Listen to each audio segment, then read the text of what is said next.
Hello' everyone, good morning. আজি হ'ল 8 তাৰিখ, মোৰ ডে 58 মিনি ব্লগলৈ আপোনালোকক সকলোকে স্বাগতম জনাইছোঁ। ভিডিঅ'টো শেষলৈ তো গাইজ চাব পাৰিছে আমাৰ গাঁৱৰ পুৱাৰ দৃশ্য।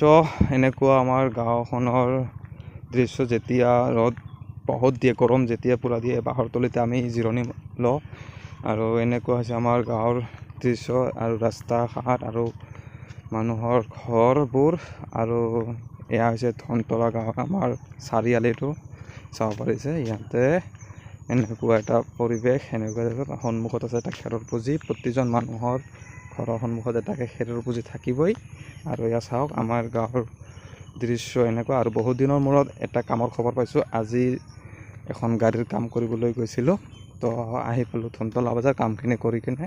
আৰু চাওক বহুত দিনৰ মূৰত আমাৰ ধনতলা বজাৰৰ অলপ ভিডিঅ' আপোনালোকক দেখুৱাবলৈ লৈছোঁ। তো ভিডিঅ'টো চাই কেনেকুৱা পালে কমেণ্ট কৰি জনাব।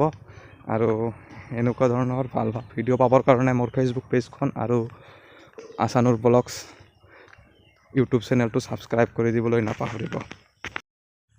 আৰু গাইজ ভিডিঅ'টো যদি চাই ভাল লাগিছে, like comment share and subscribe কৰি দিবলৈ নাপাহৰিব। Till then Tata, bye bye.